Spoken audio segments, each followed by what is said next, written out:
Hi, this is Sarita, and welcome to All Things EdTech. I have Dipyaman Sanyal with me today, and looking forward to an interesting conversation. So, what we want to talk about today is primarily about how do you make sure that you have best-in-class training that can be delivered online. And there is a lot of research, and even personally from working in edtech for a very long time, I can tell you that a lot of people still prefer to sort of enroll for classroom programs, relative to online programs, and this is something that has been borne out in multiple studies. And the top reasons for choosing classroom programs tend to be their expectation that there will be higher involvement, between the teachers and the learners in a classroom setting, and therefore, in some sense, that will lead to better learning outcomes. Now, of course, we have now, in the current environment, factors that are pushing, many people and many universities to look at online programs much more seriously.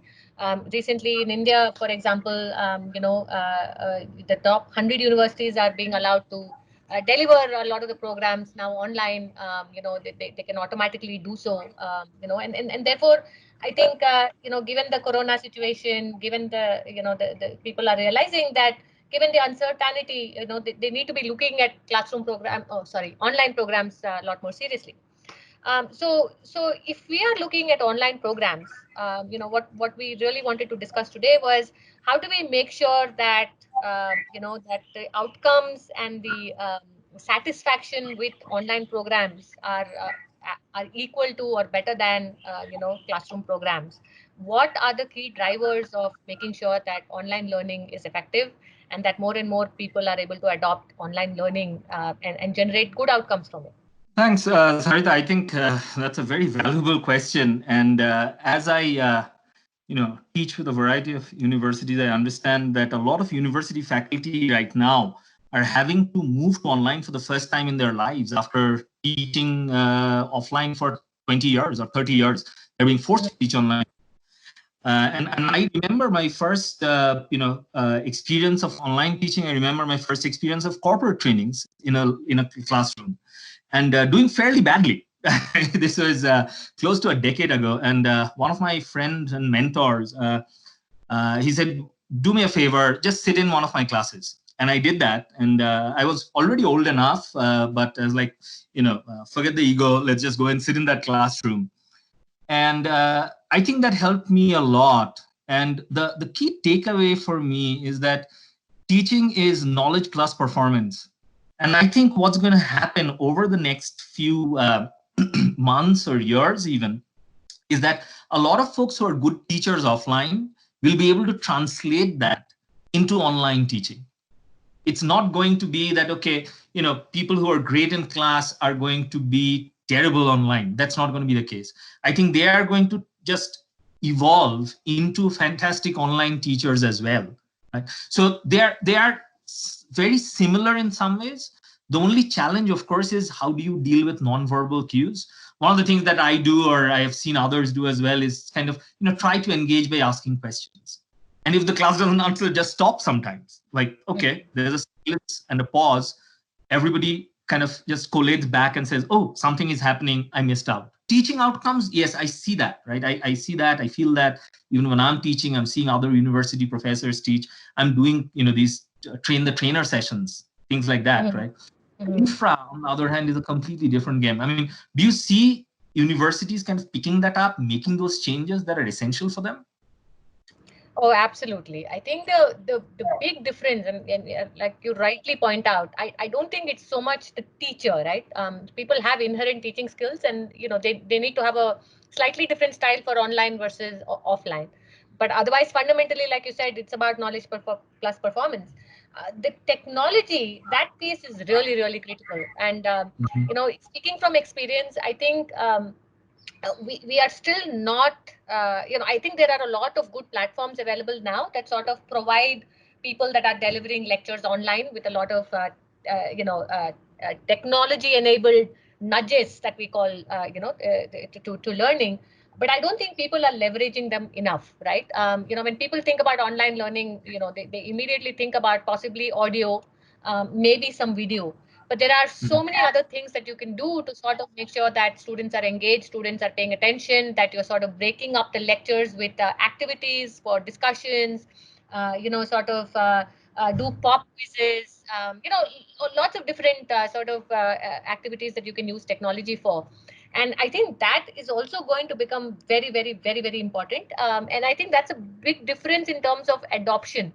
um, I think a lot of universities, when they think about, especially suddenly when they've had to move from, offline to online, they've sort of focused on the teacher aspect of the program delivery.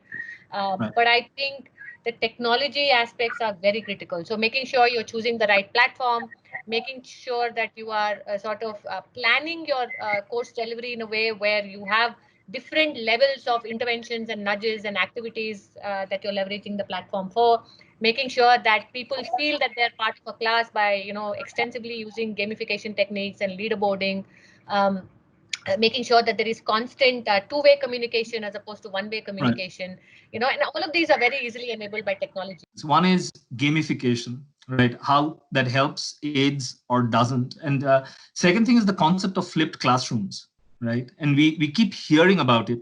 But do you think that that's being successfully used in the industry right now, by universities, by private platforms who are providing education right now? This whole idea of a flipped classroom, that before you come to class, the expectation is that you read, you see, and then you come to class. Because what that would require from faculty members and administration is is the ability to provide advanced material, a significant amount of advanced planning, calendarization of what's going to be taught in every class, and so on, right? People can, before, when students, learners, right, are coming into a session, they have already gone through, and maybe they understood 10% of it, doesn't matter, but at least they've gone through some material, so that the Yeah. discussion class, in online class, can be at a much higher level. Do you see Yes. that happen much? I have to say I see that happening only in pockets. And I also I think there is a difference in the in effectiveness of flipped classroom learning depending on how old or young the student is. I think we see that being deployed more effectively for professional learning, where I Okay. think whether offline or online, there is an expectation that there will be some preparation before you come to class, and therefore it sort of easily translates for flipped classrooms as well in online settings.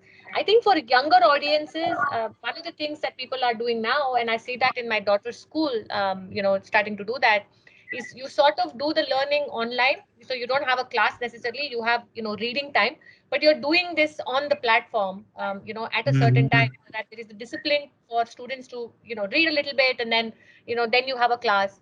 So it's a flip model. The difference being that they are not expected to do this on their own at any point, but that's also structured into the delivery of the program in general. So I am seeing that happen, and I think that's very useful. And again, as you were discussing, infrastructure plays a very important role there as well.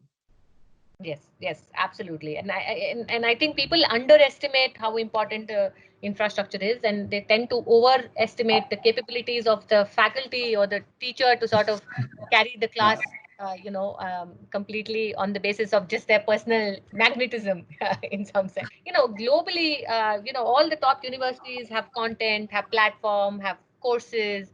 Um, so that brings me to the question of if someone, a student, looking to learn a particular topic, can let's say easily access content from the Harvards of the world. What is really the role of local players, or let's say local universities in this construct? Do we say, hey, now you can learn from the best, and so everyone goes to the Stanford or Harvard or whatever the top universities are, or is there still a space for local providers of curriculum? What do you think? Yeah, I mean, look, this is again, I break it down into two questions even. One is, global best in class or best known universities versus, universities within the geographic confines of a country. That's one. And the second is university versus non-university education. I feel very strongly about both of them, so I can just tell you what my views are on this, and I'm sure you will have yours, and everybody else will have theirs, because these are such contentious issues in some ways. Um, and as you know, that I have been involved with foreign universities teaching in India for about 5 years now, multiple different very well-known universities, and I also teach in a foreign university for students out in the US.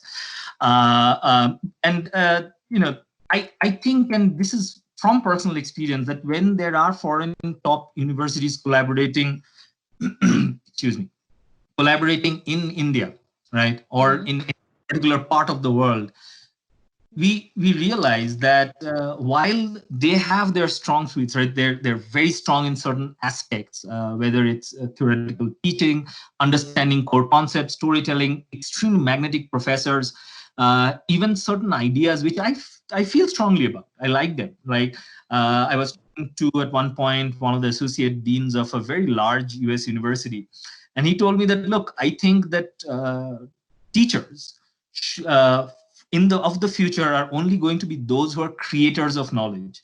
So people who will impart knowledge have to be creators of knowledge. So the idea supporting the whole research university, right?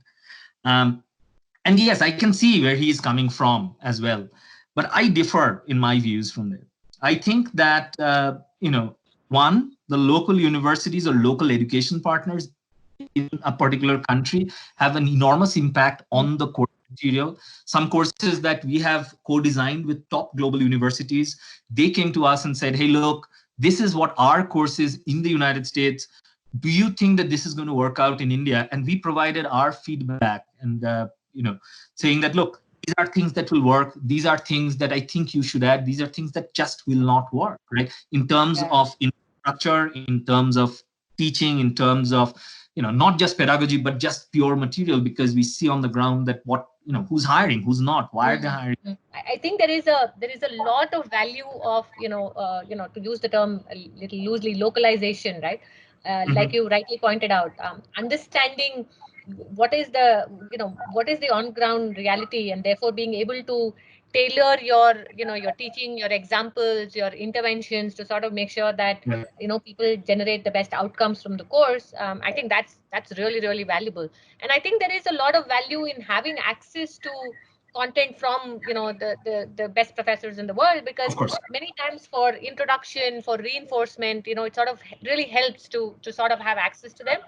But in my experience in edtech, especially in the skilling space, right, there needs to be an additional sort of a layer of job oriented training, which could be use cases, case studies, hands-on experience, and sort of examples that are relevant to what the industry in that particular area is looking for. But one thing that I seem to get, right, and this is the feeling that I get from especially those in academia, right, and just want to hear your thoughts about this, is that when universities teach, there's more engagement, more seriousness in some ways, whereas when we have there are people doing wonderful stuff with gamification for schools and college education and so on, but there's this, I think, thought in people's minds, and I am not sure whether I believe they're flawed, but again, would love to hear your ideas on this.